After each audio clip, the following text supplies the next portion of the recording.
Alright, I've done it again. I cannot believe what I have. And I have another one. Alright, so new to me. I am the, third or fourth owner now. This is a 1989 Chevrolet Celebrity 2.5 4-cylinder Iron Duke 3-speed automatic overdrive. 255,000 miles. All original too.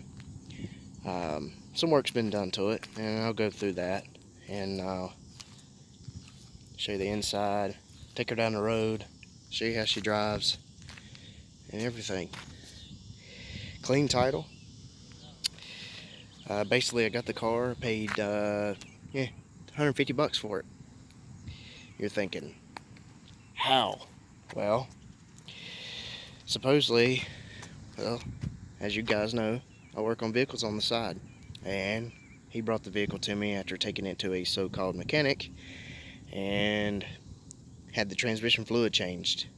After he got the car back, it was bucking and not pulling and slipping and slamming and banging. He brought it to me. It was 2.5 quarts low or so, and filled her back up, but it still was not good. So he said he wasn't going to deal with it. He was just going to get rid of it and junk it. And I said, well, don't do that. I'll give you, whatever for it, and keep you from crushing it, because you can't find these cars no more. They're very rare, and everybody's buying them up like crazy. It's all over Facebook. So, long story short, it's mine now. I honestly cannot believe I went from not owning a Celebrity to owning two. And I've not decided yet what I want to do with it. Whether I want to part it out, leave it for parts for mine, or fix it and drive it. I mean, this thing is already on the road. It runs and drives. Transmission kind of sort of acts up. The plans are is to drop the pan and change the fluid and filter again, and put the stuff that I put in it and put some Lucas in there, and hopefully that'll fix the issue. 255865. Gas gauge works. Sad it doesn't have the gauge cluster package, but I have another one at home, but it won't fit this one because this is a drive-by computer and not by cable. So little things that are wrong with it that I don't like that needs to be fixed. Well, starting with every window glass, every one of them are off track. The guides that hold the glass in are broke, and I put this on here because it was missing. I put the floor mats in here because it didn't have nothing. My plans are is to shampoo it and try to get the best out of it.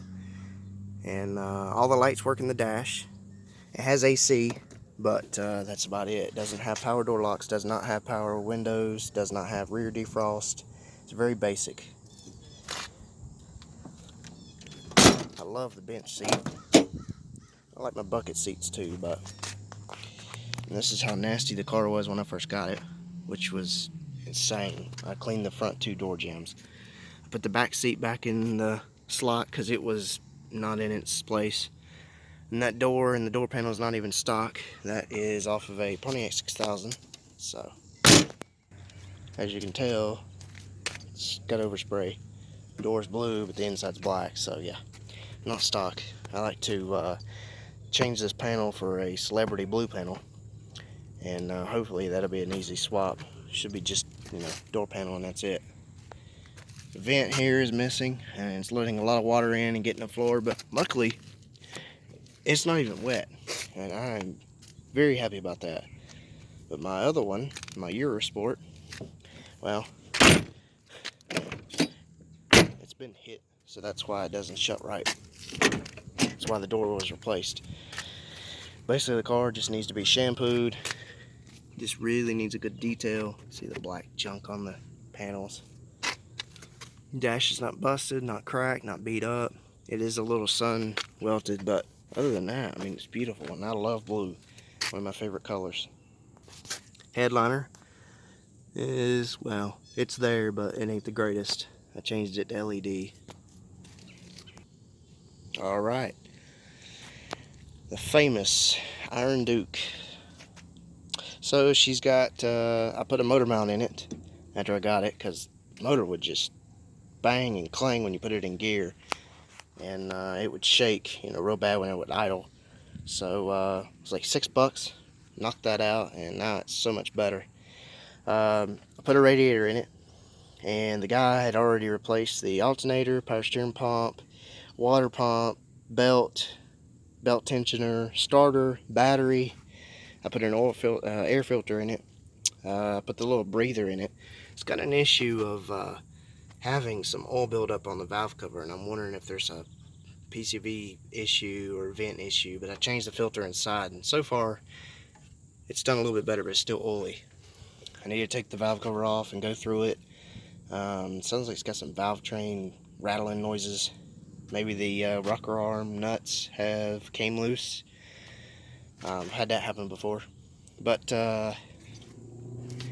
doesn't overheat. It drives good, drives straight. It's got a brake leak. I need to do that, and it does have brand new plugs and wires, so basically just needs a really good wash, clean up, and bath, maybe a good oil change. So in the trunk, pretty much clean so far until you get really close. It does leak in the trunk. I got to figure out why. I believe it's this right here, you know, non-resistant weather stripping. But all the fluids, usually when you get a car and you see brake fluid and a bunch of either, you know, all the fluid, power steering fluid, some tranny fluid, more tranny fluid. Dark. That is dark. I think that's what he said he pulled out of it. Jumper cables, which is a plus. Got some vice grips, so that's another plus. And 2 jacks. So it does have a spare. But yeah, I mean, that's pretty much it. Bumper smashed in, taillights held on by tape. All the windows, the window guides are messed up. And this one keeps falling down, and I put a piece of some memory foam in there to hold her up so it doesn't rain in. Somebody zip tied it here. So I need to take the door panel off of here because the window doesn't do anything on this side. Just got to kind of slide her up in there and she stays. How's an old car fire up with that many miles?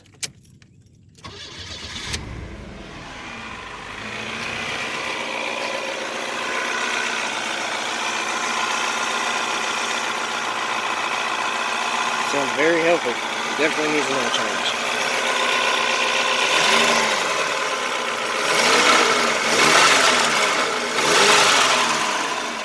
See the noise I was talking about?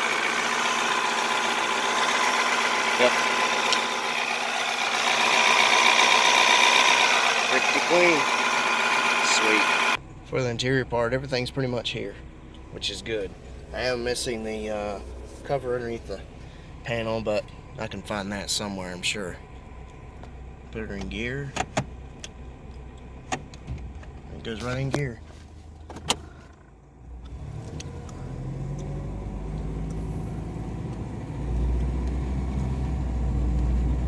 It goes into gear pretty good. I mean, it drives good. It drives straight. It doesn't bounce around, bang around.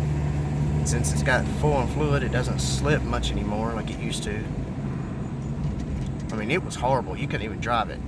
You come to a stop like this and go to take off, and it was like you're in neutral. It would not go nowhere, and then all of a sudden it would bang real hard and go in gear, and then you could go.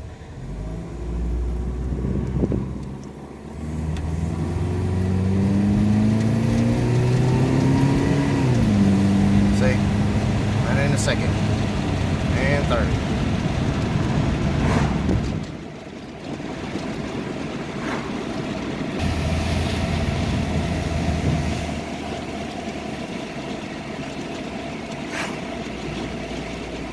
There is a rattling noise that every time it goes into overdrive and you try to climb a hill, it does this rattling noise. And I'm not sure if that's a pinging from spark knock or too much fuel or not enough fuel.